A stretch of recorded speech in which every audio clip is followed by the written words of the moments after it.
Aujourd'hui, maman est morte. Ou peut-être hier. Je ne sais pas. J'ai reçu un télégramme de l'asile. Mère décédée, enterrement demain, sentiment distingué. Cela ne veut rien dire. C'était peut-être hier. L'asile de vieillards est à Marengo, à 80 km d'Alger. Je prendrai l'autobus à 2h et j'arriverai dans l'après-midi. Ainsi, je pourrai veiller et je rentrerai demain soir. J'ai demandé 2 jours de congé à mon patron et il ne pouvait pas me les refuser avec une excuse pareille. Mais il n'avait pas l'air content. Je lui ai même dit « Ce n'est pas de ma faute ». Il n'a pas répondu. J'ai pensé alors que je n'aurais pas dû lui dire cela. En somme, je n'avais pas à m'excuser. C'était plutôt à lui de me présenter ses condoléances. Mais il le fera sans doute après-demain, quand il me verra en deuil. Pour le moment, c'est un peu comme si maman n'était pas morte. Après l'enterrement, au contraire, ce sera une affaire classée et tout aura revêtu une allure plus officielle. J'ai pris l'autobus à 2h. Il faisait très chaud. J'ai mangé au restaurant, chez Céleste, comme d'habitude. Ils avaient tous beaucoup de peine pour moi et Céleste m'a dit « On n'a qu'une mère ». Quand je suis partie, ils m'ont accompagnée à la porte.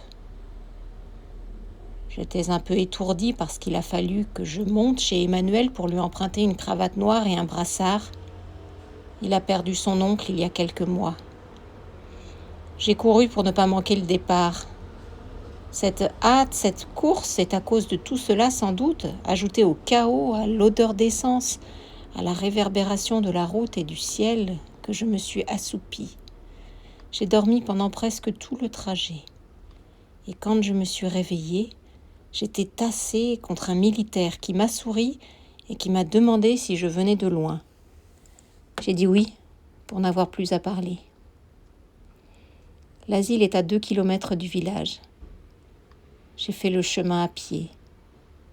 J'ai voulu voir maman tout de suite. Mais le concierge m'a dit qu'il fallait que je rencontre le directeur. Comme il était occupé, j'ai attendu un peu.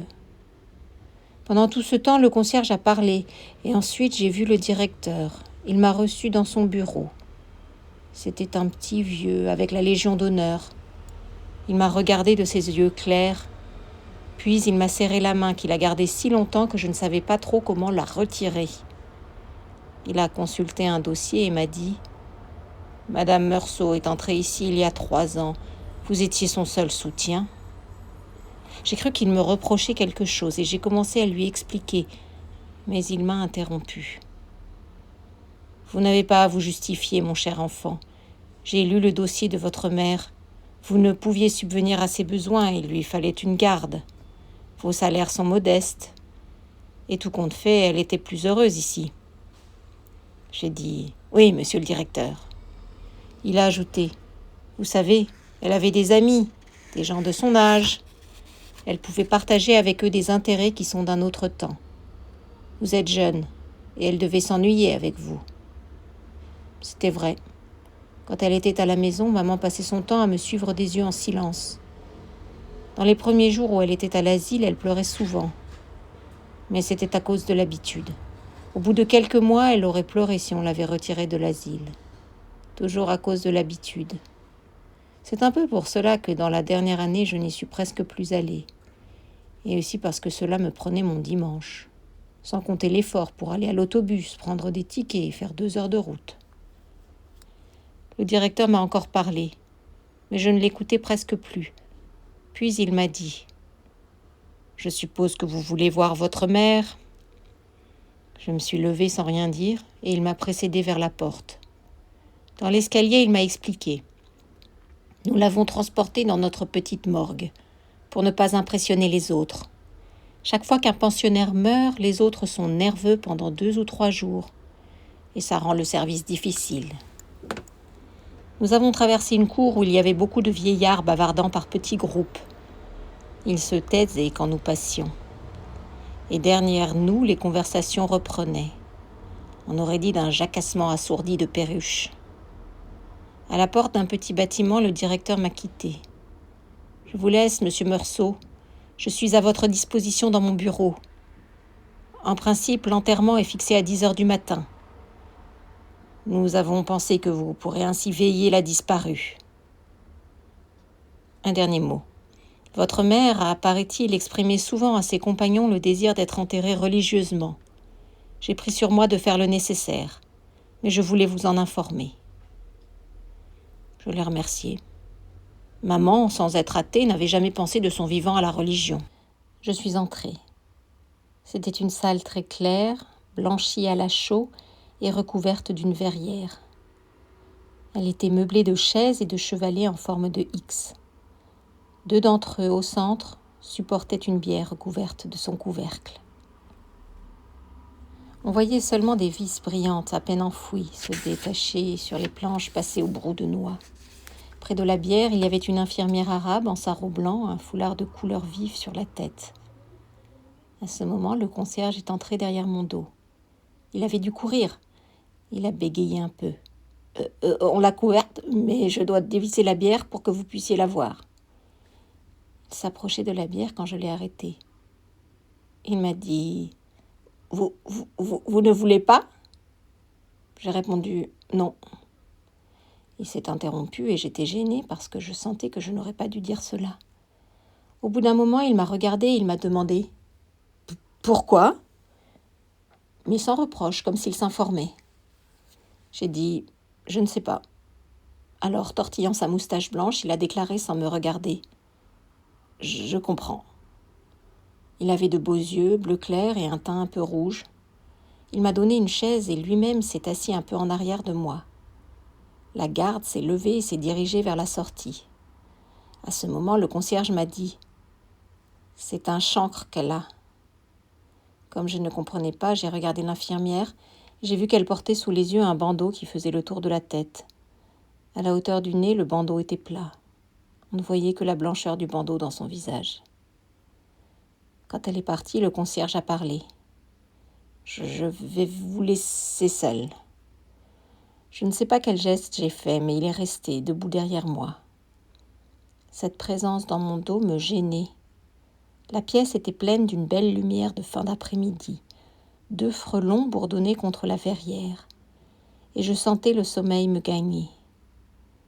J'ai dit au concierge sans me retourner vers lui. « Il y a longtemps que vous êtes là ?» Immédiatement, il a répondu « 5 ans », comme s'il avait attendu depuis toujours ma demande. Ensuite, il a beaucoup bavardé. On l'aurait bien étonné en lui disant qu'il finirait concierge à l'asile de Marengo. Il avait 64 ans et il était parisien. À ce moment, je l'ai interrompu. « Ah, vous n'êtes pas d'ici ?» Puis je me suis souvenu qu'avant de me conduire chez le directeur, il m'avait parlé de maman. Il m'avait dit qu'il fallait l'enterrer très vite, parce que dans la plaine il faisait chaud, surtout dans ce pays. C'est alors qu'il m'avait appris qu'il avait vécu à Paris et qu'il avait du mal à l'oublier. À Paris, on reste avec le mort 3-4 jours quelquefois. Ici, on n'a pas le temps. On ne s'est pas fait à l'idée que déjà il faut courir derrière le corbillard. Sa femme lui avait dit alors « Tais-toi, ce ne sont pas des choses à raconter à monsieur. » Le vieux avait rougi et s'était excusé. J'étais intervenue pour dire « Mais non, mais non. » Je trouvais ce qu'il me racontait juste et intéressant. Dans la petite morgue, il m'a appris qu'il était entré à l'asile comme indigent. Comme il se sentait valide, il s'était proposé pour cette place de concierge. Je lui ai fait remarquer qu'en somme, il était un pensionnaire. Il m'a dit que non. J'avais déjà été frappée par la façon qu'il avait de dire « il », les autres, et plus rarement « les vieux », en parlant des pensionnaires dont certains n'étaient pas plus âgés que lui.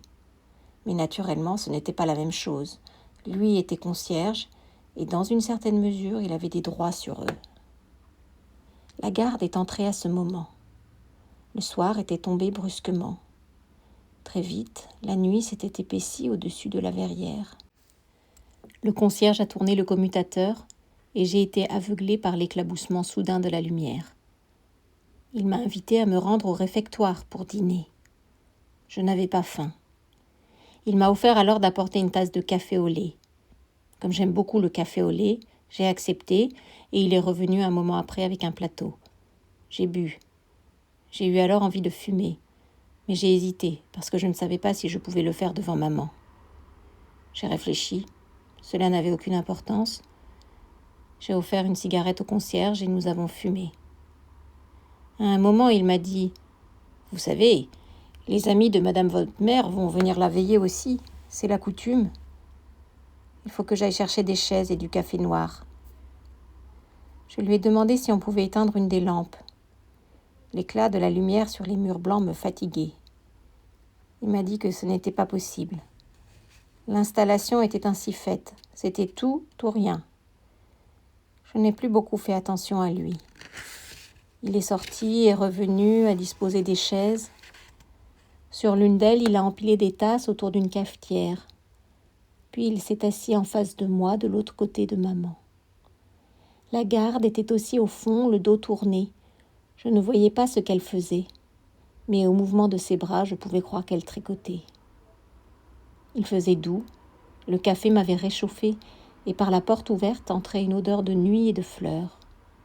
Je crois que j'ai somnolé un peu. C'est un frôlement qui m'a réveillée. D'avoir fermé les yeux, la pièce m'a paru encore plus éclatante de blancheur. Devant moi, il n'y avait pas une ombre, et chaque objet, chaque angle, toutes les courbes se dressaient avec une pureté blessante pour les yeux. C'est à ce moment que les amis de maman sont entrés. Ils étaient en tout une dizaine, et ils glissaient en silence dans cette lumière aveuglante. Ils se sont assis sans qu'aucune chaise grinçât. Je les voyais comme je n'ai jamais vu personne, et pas un détail de leur visage ou de leurs habits ne m'échappait. Pourtant, je ne les entendais pas, et j'avais peine à croire à leur réalité. Presque toutes les femmes portaient un tablier, et le cordon qui les serrait à la taille faisait encore ressortir leur ventre bombé.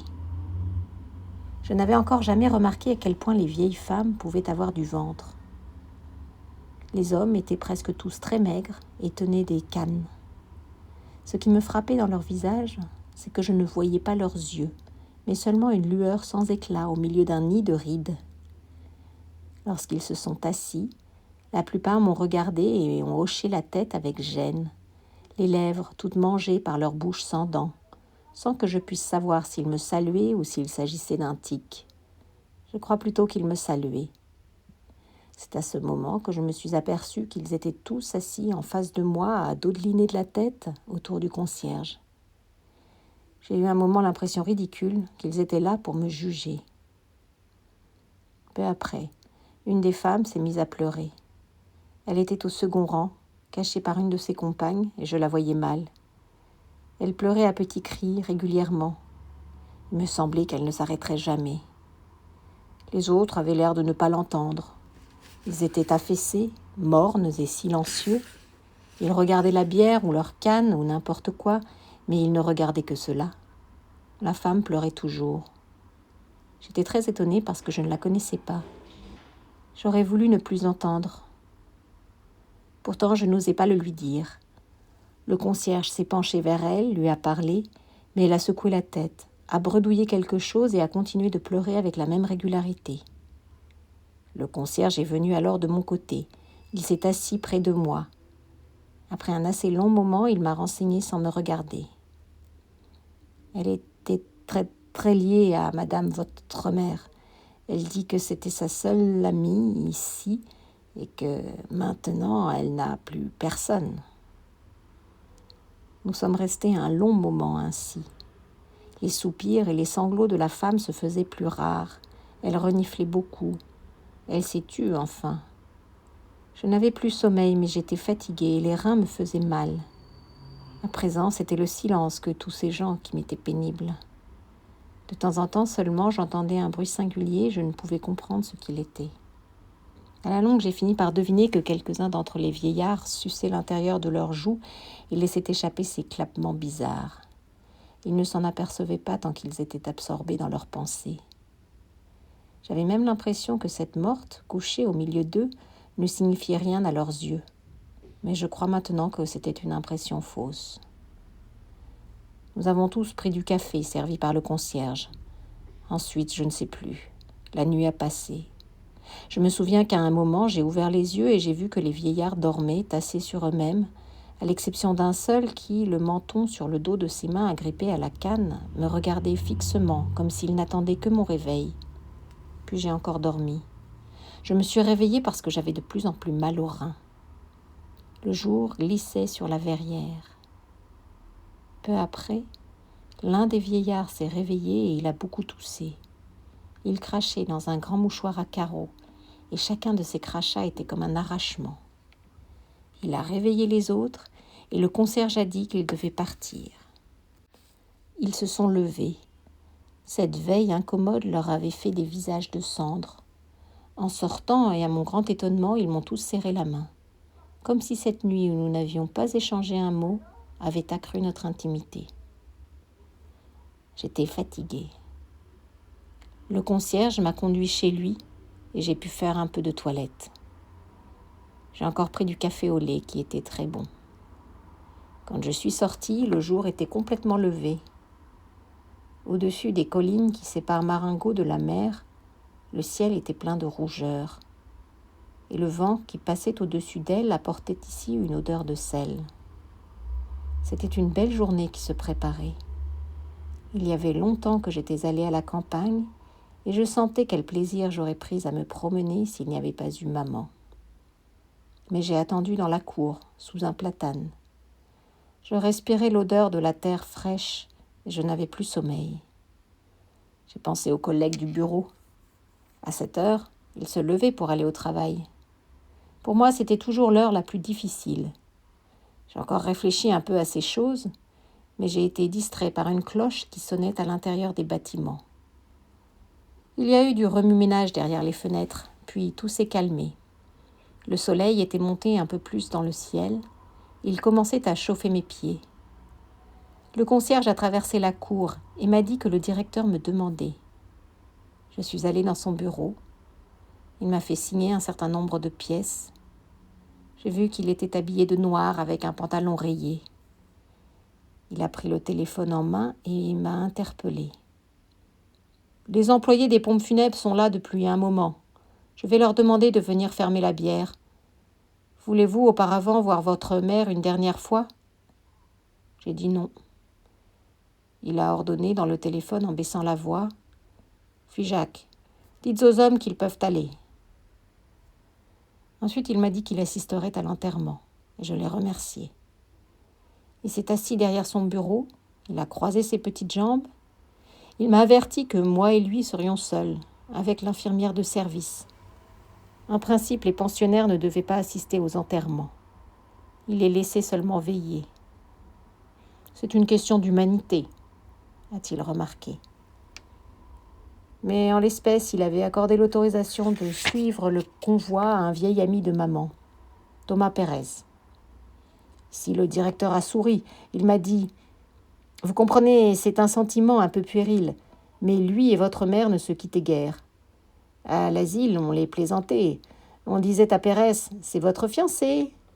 Lui riait, ça leur faisait plaisir. Et le fait est que la mort de Madame Meursault l'a beaucoup affecté. Je n'ai pas cru devoir lui refuser l'autorisation. Mais sur le conseil du médecin visiteur, je lui ai interdit la veillée d'hier. Nous sommes restés silencieux assez longtemps. Le directeur s'est levé et a regardé par la fenêtre de son bureau. À un moment, il a observé. Voilà déjà le curé de Marengo. Il est en avance. Il m'a prévenu qu'il faudrait au moins 3 quarts d'heure de marche pour aller à l'église qui est au village même. Nous sommes descendus. Devant le bâtiment, il y avait le curé et 2 enfants de chœur. L'un de ceux-ci tenait un encensoir et le prêtre ne baissait vers lui pour régler la longueur de la chaîne d'argent. Quand nous sommes arrivés, le prêtre s'est relevé. Il m'a appelé « mon fils » et m'a dit quelques mots. Il est entré. Je l'ai suivi. J'ai vu d'un coup que les vis de la bière étaient enfoncées et qu'il y avait 4 hommes noirs dans la pièce. J'ai entendu en même temps le directeur me dire que la voiture attendait sur la route et le prêtre commençait ses prières. À partir de ce moment, tout est allé très vite. Les hommes se sont avancés vers la bière avec un drap. Le prêtre, ses suivants, le directeur et moi-même sommes sortis. Devant la porte, il y avait une dame que je ne connaissais pas. « Monsieur Morceau », a dit le directeur. Je n'ai pas entendu le nom de cette dame et j'ai compris seulement qu'elle était infirmière déléguée. Elle a incliné sans un sourire son visage osseux et long. Puis nous nous sommes rangés pour laisser passer le corps. Nous avons suivi les porteurs et nous sommes sortis de l'asile. Devant la porte, il y avait la voiture. Vernie, oblongue et brillante, elle faisait penser à un plumier. À côté d'elle, il y avait l'ordonnateur, petit homme aux habits ridicules, et un vieillard à l'allure empruntée. J'ai compris que c'était M. Pérez. Il avait un feutre mou à la calotte ronde et aux ailes larges. Il l'a ôté quand la bière a passé la porte. Un costume, dont le pantalon tire bouchonné sur les souliers, et un nœud d'étoffe noire trop petit pour sa chemise à grand col blanc. Ses lèvres tremblaient au-dessous d'un nez truffé de points noirs. Ses cheveux blancs assez fins laissaient passer de curieuses oreilles ballantes et mal ourlées, dont la couleur rouge sang dans ce visage blafard me frappa. L'ordonnateur nous ordonna nos places. Le curé marchait en avant, puis la voiture. Autour d'elle, les 4 hommes.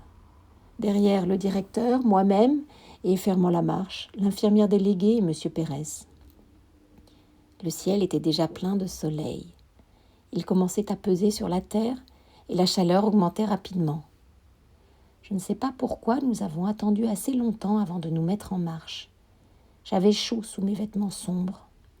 Le petit vieux, qui s'était recouvert, a de nouveau ôté son chapeau. Je m'étais un peu tournée de son côté et je le regardais lorsque le directeur m'a parlé de lui. Il m'a dit que souvent ma mère et M. Pérez allaient se promener le soir jusqu'au village, accompagnés d'une infirmière. Je regardais la campagne autour de moi. À travers les lignes de cyprès qui menaient aux collines près du ciel, cette terre rousse et verte, ces maisons rares et bien dessinées, je comprenais maman. Le soir, dans ce pays, devait être comme une trêve mélancolique. Aujourd'hui, le soleil débordant qui faisait tressaillir le paysage le rendait inhumain et déprimant. Nous nous sommes mis en marche. C'est à ce moment que je me suis aperçue que Pérez claudiquait légèrement. La voiture, peu à peu, prenait de la vitesse et le vieillard perdait du terrain. L'un des hommes qui entourait la voiture s'était laissé dépasser aussi et marchait maintenant à mon niveau. J'étais surpris de la rapidité avec laquelle le soleil montait dans le ciel. Je me suis aperçu qu'il y avait déjà longtemps que la campagne bourdonnait du chant des insectes et de crépitements d'herbes. La sueur coulait sur mes joues. Comme je n'avais pas de chapeau, je m'éventais avec mon mouchoir. L'employé des pompes funèbres m'a dit alors quelque chose que je n'ai pas entendu. En même temps, il s'essuyait le crâne avec un mouchoir qu'il tenait dans sa main gauche, la main droite soulevant le bord de sa casquette. Je lui ai dit « Comment ?» Il a répété en montrant le ciel. « Ça tape !» J'ai dit « Oui ». Un peu après, il m'a demandé « C'est votre mère qui est là ?» J'ai encore dit « Oui ». Elle était vieille. J'ai répondu comme ça, parce que je ne savais pas le chiffre exact. Ensuite, il s'est tu. Je me suis retournée et j'ai vu le vieux Pérez à une 50aine de mètres derrière nous. Il se hâtait en balançant son feutre à bout de bras. J'ai regardé aussi le directeur. Il marchait avec beaucoup de dignité, sans un geste inutile. Quelques gouttes de sueur perlaient sur son front, mais il ne les essuyait pas. Il me semblait que le convoi marchait un peu plus vite. Autour de moi, c'était toujours la même campagne lumineuse gorgée de soleil. L'éclat du ciel était insoutenable. À un moment donné, nous sommes passés sur une partie de la route qui avait été récemment refaite. Le soleil avait fait éclater le goudron. Les pieds y enfonçaient et laissaient ouverte sa pulpe brillante. Au-dessus de la voiture, le chapeau du clocher en cuir bouilli semblait avoir été pétri dans cette boue noire. J'étais un peu perdue entre le ciel bleu et blanc et la monotonie de ses couleurs, noir gluant du goudron ouvert, noir terne des habits, noir laqué de la voiture. Tout cela, le soleil, l'odeur de cuir et de crottin de la voiture, celle du vernis et celle de l'encens, la fatigue d'une nuit d'insomnie, me troublaient le regard et les idées. Je me suis retournée une fois de plus. Pérez m'a paru très loin, perdu dans une nuée de chaleur. Puis je ne l'ai plus aperçu. Je l'ai cherché du regard et j'ai vu qu'il avait quitté la route et pris à travers champs. J'ai constaté aussi que devant moi la route tournait. J'ai compris que Pérez, qui connaissait le pays, coupait au plus court pour nous rattraper. Au tournant, il nous avait rejoints. Puis nous l'avons perdu. Il a repris encore à travers champs et comme cela plusieurs fois. Moi, je sentais le sang qui me battait aux tempes. Tout s'est passé ensuite avec tant de précipitation, de certitude et de naturel que je ne me souviens plus de rien. Une chose seulement. À l'entrée du village, l'infirmière déléguée m'a parlé. Elle avait une voix singulière qui n'allait pas avec son visage, une voix mélodieuse et tremblante. Elle m'a dit « Si on va doucement, on risque une insolation. Mais si on va trop vite, on est en transpiration et dans l'église, on attrape un chaud et froid. » Elle avait raison, il n'y a pas d'issue. J'ai encore gardé quelques images de cette journée. Par exemple, le visage de Pérez quand, pour la dernière fois, il nous a rejoints près du village. De grosses larmes d'énervement et de peine ruisselaient sur ses joues, mais à cause des rides, elles ne s'écoulaient pas. Elles s'étalaient, se rejoignaient et formaient un vernis d'eau sur ce visage détruit. Il y a eu encore l'église et les villageois sur les trottoirs, les géraniums rouges sur les tombes du cimetière, l'évanouissement de Pérez, on eût dit un pantin disloqué, la terre couleur de sang qui roulait sur la bière de maman, la chair blanche des racines qui s'y mêlait, encore du monde, des voix, le village, l'attente devant un café, l'incessant ronflement du moteur, et ma joie quand l'autobus est entré dans le nid de lumière d'Alger et que j'ai pensé que j'allais me coucher et dormir pendant 12 heures.